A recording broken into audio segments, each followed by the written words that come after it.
আসসালামু আলাইকুম। Operating system lecture সিরিজে আপনাকে স্বাগতম। তো আজকে আমাদের আলোচনার টপিক হচ্ছে মাল্টিপ্রোগ্রামিং অপারেটিং সিস্টেম।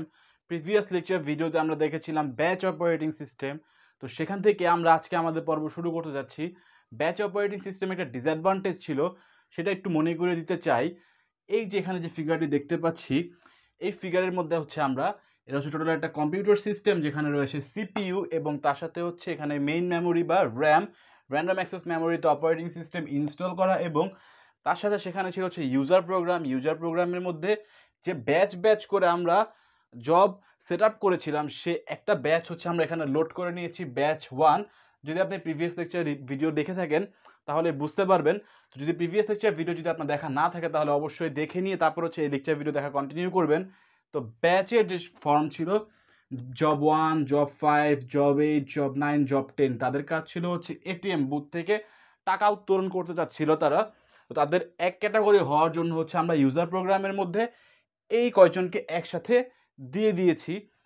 তো ব্যাচ অপারেটিং সিস্টেমের ক্ষেত্রে যে কাহিনীটা ঘটতো সেটা একটু আবার মনে করার চেষ্টা করি। তো সিপিইউ রয়েছে এবং অপারেটিং সিস্টেম। সিপিইউ সিপিইউ হচ্ছে ব্যাচ অপারেটিং সিস্টেমের ক্ষেত্রে আইডল থাকে। তো কিছুটা আইডলনেস আমরা কাটাতে পারি কিভাবে? কিছুটা আইডলনেস আমরা কাটাতে পারি এই ব্যাচ ফরমেশনের মাধ্যমে। আগে যদি সিঙ্গেল জব দিতাম তাহলে কি হতো? সিঙ্গেল জব এক্সিকিউট করার পরে হচ্ছে কি লোডিং আনলোডিং টাইমটা কি প্রচুর কিল হতো। তো এই সময় হচ্ছে সিপিইউ হচ্ছে আইডল রয়ে যেত। তো সেই আইডলনেস কাটাতে পারি হচ্ছে ব্যাচ ফর্ম করে। তারপরও যখন হচ্ছে আমরা ইন্টারনাল প্রোগ্রাম রান করব তখন দেখা যাক ফ্যাক্টটা কি হয়। সাপোজ হচ্ছে জব 1 এই প্রোগ্রামটা হচ্ছে এক্সিকিউট হবে। তো একটা কাহিনীর সাথে তুলনা করি তো আরও মজা পাবেন আপনারা। সাপোজ হচ্ছে ভাইবা বোর্ডের মধ্যে স্টুডেন্ট আর টিচারের মধ্যে ভাইবা নিবে।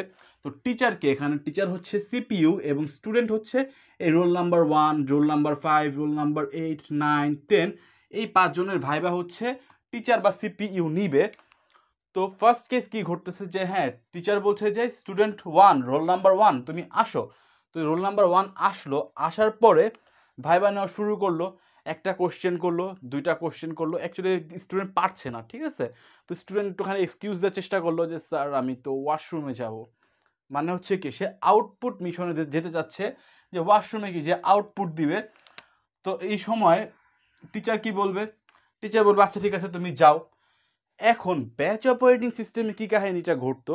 ব্যাচ অপারেটিং সিস্টেমের ক্ষেত্রে টিচার সেখানেই বসে আছে। টিচার হচ্ছে যতক্ষণ পর্যন্ত না স্টুডেন্ট ওয়াশরুম থেকে ফেরত আসবে ততক্ষণ পর্যন্ত অন্য কারো ভাইবা নিবে না, সেখানেই বসে থাকবে। ব্যাপারটা খুবই ওয়ের্ড না? যে স্টুডেন্ট একজন ওয়াশরুমে চলে গিয়েছে, তার জন্য টিচার ওয়েট করছে এবং অন্য কারো ভাইবা নিচ্ছে না। তো টিচারের কি সময় নষ্ট হচ্ছে না এখানে? আর বাকি স্টুডেন্টের কথা তো বাদই দিলাম, বাকি স্টুডেন্ট তো হাবার মতো করে টিচারের দিকে তাকায় থাকবে। তো এক্ষেত্রে আবার দেখেন, আসলো স্টুডেন্ট 1 ওয়াশরুম থেকে আউটপুট মিশন করে আবার আসলো, আসার পরে হচ্ছে তার কাজ কমপ্লিট করা হলো, তার ভাইবা নেওয়া হলো, এরপরে হচ্ছে দ্বিতীয় জনের কাছে যাওয়া হলো। তো টোটাল যে টাইমটা সেটা কিন্তু একজনকেই দেওয়া হয়েছে ইনিশিয়ালি। একজনকে কেন দেওয়া হয়েছে? একজনকে এই জন্য দেওয়া হয়েছে কারণ আমাদের সিপিইউ কি ইউনি প্রসেসর। অল দ্য টাইম আমরা থিঙ্ক করবো যে সময় সিপিইউর ক্ষেত্রে সিপিইউ হচ্ছে ইউনি প্রসেসর। ইউনি প্রসেসর কি সেটা আমরা টাইপস অফ অপারেটিং সিস্টেমের মধ্যে দেখে এসেছি অলরেডি। তো আশা করি আপনি বুঝতে পারেন যে ইউনিট প্রসেসর কি অ্যাট এ টাইম একটা প্রসেস এক্সিকিউট করতে পারে। তো এই জন্য জব 1-এর জন্য টোটাল এক্সিকিউশন হওয়ার পরে হচ্ছে টিচার হচ্ছে বা সিপিইউ হচ্ছে জব 5-এর কাছে গিয়েছে বা স্টুডেন্টের 5-এর কাছে গিয়েছে। যাওয়ার সময় স্টুডেন্টের ভাইভা নিচ্ছে। স্টুডেন্ট 5-এরও এক্সকিউজ, স্যার আমার ক্ষুধা লেগেছে। মানে হচ্ছে কি সে ইনপুট মিশনে যেতে চাচ্ছে। তো টিচার তো আর তার ক্ষুধা লাগা তো আটকে রাখতে পারবে না। হ্যাঁ তুমি যাও, কিন্তু টিচার কি করছে? আবার বসে আছে। অর্থাৎ সিপিইউ এগেইন আইডল স্টেটে রয়ে গিয়েছে। আর সিপিইউ যদি আইডল স্টেটে থাকে এটা খুবই এক্সপেন্সিভ এবং ওর্স্ট কেস। তো এগেইন হচ্ছে স্টুডেন্ট 5 হচ্ছে তার খাওয়া দাওয়া করে তারপর ফেরত এসেছে। এখন তারপর স্টুডেন্ট 5-এর হচ্ছে ভাইভা নেওয়া হলো, তারপর স্টুডেন্ট 8-এর কাছে যাওয়া হয়েছে। হ্যাঁ, স্টুডেন্ট খুবই ভালো, সে হচ্ছে হাগুমুতু এবং খাওয়া দাওয়া সবই ক্লিয়ার করে রেখেছে। তো জব 8 হচ্ছে অ্যাট এ টাইম এক্সিকিউট হয়ে গেল, বা স্টুডেন্ট 8-এর হচ্ছে কি ভাইভা নেওয়া হয়ে গেল। এরপর হচ্ছে স্টুডেন্ট 9-এর কাছে যাওয়া হয়েছে। সে ইনপুট আউটপুট দুটোই করতে চায়, সে খেতেও চায়, ওয়াশরুমও যেতে চায়। তো তার ক্ষেত্রে কি প্রচুর টাইম লাগছে, তো এক্ষেত্রে সিপিইউ হচ্ছে আইডল রয়ে গেছে। তো ব্যাচ অপারেটিং সিস্টেমের ক্ষেত্রে এই কাহিনীটাই হয় যে একজনের কাজ যতক্ষণ পর্যন্ত না ফুলফিল হয় ততক্ষণ পর্যন্ত অন্যজনের কাজের জায়গায় যাওয়া হয় না। তো সিপিইউ হচ্ছে কি টোটালি আইডল থাকে, এবং এটা অনেক বড় একটা ডিসঅ্যাডভান্টেজ ব্যাচ অপারেটিং সিস্টেমের। তো সেখান থেকে এই কাহিনীর যে ইমপ্রুভমেন্টটা হয় কিভাবে হয় মাল্টিপ্রোগ্রামিং অপারেটিং সিস্টেমের দ্বারা। তো এখন আমরা দেখবো হচ্ছে মাল্টিপ্রোগ্রামিং অপারেটিং সিস্টেমে কিভাবে এই কাহিনী টোটাল যে কাহিনীটা ঘটলো যে একজনের জন্য ওয়েট করছে এই ফ্যাক্টটা ইমপ্রুভ করা হয়। তো টিচার স্টুডেন্টের যে ভাইবার যে কাহিনীটা সেটা যদি আমি আবার রিপিট করি, সিপিইউ হচ্ছে টিচার এবং এরা হচ্ছে স্টুডেন্ট 1 5 8 9 10 এর রোল নাম্বার। এখন মাল্টিপ্রোগ্রামিং অপারেটিং সিস্টেমে কনসেপ্ট নেওয়ার চেষ্টা করবো আমরা যে কি হয় অ্যাকচুয়ালি। তো টিচার হচ্ছে স্টুডেন্ট 1কে ডাক দিল, এই তুমি আসো ভাইবা দেওয়ার জন্য। তো স্টুডেন্ট 1 আসলো, আসার পর যে সেম আবার এক্সকিউজ স্যার আমি ওয়াশরুমে যাব। হ্যাঁ, তখন টিচার বলছে যে হ্যাঁ তুমি ওয়াশরুমে যাও কিন্তু তোমার ভাইবা পরে নিব। তো টিচার কি করছে, টিচার হচ্ছে স্টুডেন্ট 5 এর কাছে চলে গিয়েছে, স্টুডেন্ট 1 এর জন্য আর ওয়েট করছে না, প্যারালালি হচ্ছে 5 এর কাছে চলে গিয়েছে। তো 5 যখন আবার বলছে স্যার আমার ক্ষুধা লেগেছে আমি খেতে যাব, তখন বলছে হ্যাঁ তুমি খেতে চলে যাও সমস্যা নেই, ইনপুট মিশনে তুমি যেতে পারো কিন্তু তোমার ভাইবা আমি পরে নিব। তো স্টুডেন্ট 8 এর কাছে আবার গিয়েছে, স্টুডেন্ট 8 তো খুবই ভালো ভদ্রসদ্র, তার কি ভাইবা নেওয়া শেষ বা প্রসেস এক্সিকিউট করা শেষ। তো করা শেষ মানে কি টার্মিনেট করে দিয়েছে এবং 9 এর কাছে গিয়েছে, 9 এরও কোনো না কোনো ঝামেলা আছে, হ্যাঁ তুমি চলে যাও। তারপর 10 এর কাছে গিয়েছে, 10 এর প্রসেস সুন্দর মতো মানে কোনো ঝামেলা নেই, তো তার কাজও শেষ, প্রসেস এক্সিকিউট হয়ে গিয়েছে বা তার ভাইবা নেওয়া হয়ে গিয়েছে। তখন আবার সিপিইউ কি করবে, তখন আবার সিপিইউ হচ্ছে দেখবে যে স্টুডেন্ট 1 এসেছে নাকি, হ্যাঁ স্টুডেন্ট 1 চলে এসেছে, তো তার ভাইবা আবার নিয়ে কমপ্লিট করে ফেলবে। বা স্টুডেন্ট 5 এর পরে চলে এসেছে নাকি, হ্যাঁ স্টুডেন্ট 5ও চলে এসেছে, তার ভাইবা নিয়ে কমপ্লিট করে ছেড়ে দিবে। তো এইভাবে হচ্ছে মাল্টিপ্রোগ্রামিং অপারেটিং সিস্টেমে ব্যাচ অপারেটিং সিস্টেমে যে ডিসঅ্যাডভান্টেজ ছিল সিপিইউ আইডলনেস সেটা কাটানো হয়। এবং এক্ষেত্রে যা চিন্তা করেন যে টিচার কিন্তু বা সিপিইউ কিন্তু কোনোদিন আইডল বসে নেই। সিপিইউ স্টুডেন্ট 1 হচ্ছে ওয়াশরুমে গিয়েছে বা আউটপুটে গিয়েছে বা জব 5 হচ্ছে কি ইনপুটে গিয়েছে বা কি খেতে গিয়েছে, কোনো ঝামেলা নেই, সিপিইউ কিন্তু অল দ্য টাইম রানিং অবস্থায় আছে। 1 অ্যাভেলেবল না, 5 অ্যাভেলেবল না, 8 তো অ্যাভেলেবল, 9 অ্যাভেলেবল না, 10 তো অ্যাভেলেবল, আবার আসার পরে কি জব 1 বা স্টুডেন্ট 1 তো অ্যাভেলেবল।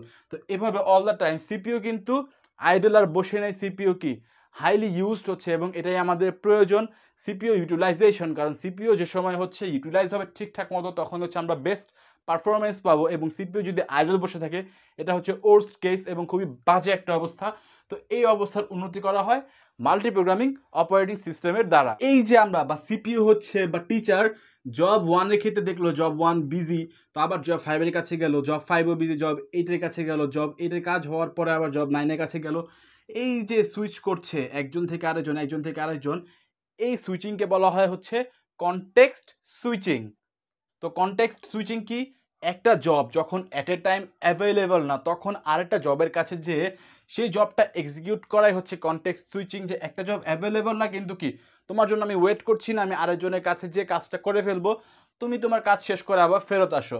তো এই ছিল হচ্ছে মাল্টিপ্রোগ্রামিং অপারেটিং সিস্টেম। মাল্টিপ্রোগ্রামিং অপারেটিং সিস্টেমে যে কাহিনী এটা হচ্ছে 3টা স্টেটের মধ্যে কমপ্লিট করা হয়। তো কি কি স্টেট রয়েছে সেটা একটু দেখে নেওয়া যাক। সো প্রসেস স্টেটস ইন মাল্টিপ্রোগ্রামিং, মাল্টিপ্রোগ্রামিং ক্ষেত্রে 3টা প্রসেস স্টেটের মধ্যে দিয়ে হচ্ছে এই যে টোটাল যে আমরা কাহিনীটা দেখলাম যে ওয়েট করছে না কিন্তু সিপিইউ হচ্ছে অল টাইম রানিং অবস্থায় আছে, এই কাজটা করা হয় 3টা স্টেটের মাধ্যমে। প্রথমত হচ্ছে রেডি, দ্বিতীয়ত হচ্ছে রানিং এবং থার্ড হচ্ছে ব্লকড। আমরা আবার মনে করি যে টিচার জব 1 বা স্টুডেন্ট 1 এর কাছে ভাইবা নিতে যাবে, তো জব 1 স্টুডেন্ট হচ্ছে বসে আছে মানে সে রেডি, ভাইবা দেওয়ার জন্য রেডি, তো রেডি স্টেটে রয়েছে। তো কি টিচার ডাক দিল অর্থাৎ সিপিইউর কাছে নিয়ে আসলো, তো job is allocated the CPU for execution, সিপিইউর কাছে কি স্টুডেন্ট চলে এসেছে বাট টিচারের কাছে স্টুডেন্ট চলে এসেছে। এরপর হচ্ছে কি রানিং স্টেট, হ্যাঁ এখানে হচ্ছে প্রসেস হচ্ছে কি, প্রসেস হচ্ছে যে ভাইবা চলছে, একটা দুইটা কোশ্চেন করলো, করার পরে যে এখানে টিচার স্টুডেন্ট বলছে যে সে ওয়াশরুমে যেতে চায়, অর্থাৎ ইনপুট আউটপুট যে কোনো একটা রিকোয়েস্ট, এমন কেস যদি হয় you are blocked, request input output request হওয়ার পরে ব্লক স্টেটে পাঠিয়ে দিল। এবং ততক্ষণ পর্যন্ত কি করবে, ততক্ষণ পর্যন্ত কি যে দ্বিতীয় যে আরেকটা হচ্ছে স্টুডেন্ট সে কিন্তু অলরেডি নিউ রেডি স্টেটে চলে এসেছে, একটা স্টেট থেকে রেডি স্টেট যে সময় ফাঁকা হয়ে যাবে দ্বিতীয় যে আমাদের স্টুডেন্ট ছিল বা জব ছিল সে কিন্তু রেডি স্টেটে অটোমেটিক চলে আসবে, আসার পরে কি সে টান দিয়ে আবার কি রানিং স্টেটে নিয়ে নিবে। তো তখন যখন সে দেখবে টিচার বা সিপিইউ যে সময় দেখবে যে তারও কি কোনো না কোনো রিকোয়েস্ট রয়েছে, তুমিও ব্লক, সে ব্লক স্টেটে চলে যাবে। তো ব্লক স্টেটে থেকে তারা তো আইডল বসে থাকে না, তারা তাদের কাজ করতে থাকে, ইদার ইনপুট অর আউটপুট, হয় খেতে থাকে না হয় ওয়াশরুমে থাকে। তো যে সময় হচ্ছে সে স্টুডেন্ট কাজ শেষ করে ইনপুট আউটপুট কমপ্লিট করে ফেলে, আবার সে রেডি স্টেটে চলে আসে। তো এভাবেই হচ্ছে কি টোটাল প্রসেসটা চলতে থাকে। এবং যে সময় হচ্ছে সাপোজ হচ্ছে যে স্টুডেন্ট 9 যে বা 8 ভদ্র যে ছেলে ছিল সে রেডি স্টেটে ছিল, কারণ স্টুডেন্ট 1 এবং 5 তো দুজনই ব্লক খেয়ে গেল। তো স্টুডেন্ট 8 যে সে আসলো, রানিং হচ্ছে, তার 5টা কোশ্চেন ধরা শেষ, সে সুন্দর মতো উত্তর দিয়েছে, তার জব প্রসেস কমপ্লিট। তো তাকে কি এক্সিকিউট করে দেওয়া হয়েছে, হ্যাঁ তুমি বাসায় চলে যাও, তোমার কাজ শেষ। তো এবার 9-এরও কোনো ইনপুট আউটপুট রিকোয়েস্ট ছিল, তো সেও হচ্ছে কি ব্লক স্টেটে চলে আসলো। জব 10 হচ্ছে কোনো রিকোয়েস্ট নেই, সুন্দর মতো ভাইবা নেওয়া হয়েছে, জব প্রসেস কমপ্লিট, তাকে পাঠিয়ে দেওয়া হয়েছে। এবার কেস কি, এবার হচ্ছে আবার চেক করবে যে এখন রেডি স্টেটে কে আছে, যে আগে আসতে পারে, ডিপেন্ডস, যে আগে আসতে পারে। এখন জব 1 যদি সুন্দর মতো আগে ওয়াশরুম শেষ করে আগে আসতে পারে, তাহলে কি জব 1-এর আবার ভাইবা নেওয়া শুরু হবে। বা জব যদি এর আগে যদি জব 5 চলে আসতে পারে, তাহলে তার ভাইবা নেওয়া শুরু হবে। এটা বিভিন্ন অ্যালগরিদমের উপর ডিপেন্ড করে, সেগুলো আমরা পরবর্তীতে দেখব। তো এভাবেই হচ্ছে অ্যাকচুয়ালি কাজটা করা হয় মাল্টিপ্রোগ্রামিং অপারেটিং সিস্টেমের ক্ষেত্রে। তো মাল্টিপ্রোগ্রামিং অপারেটিং সিস্টেমেরও কিছু অ্যাডভান্টেজ এবং ডিসঅ্যাডভান্টেজ রয়েছে, তো সেগুলো দেখে নেওয়া যাক।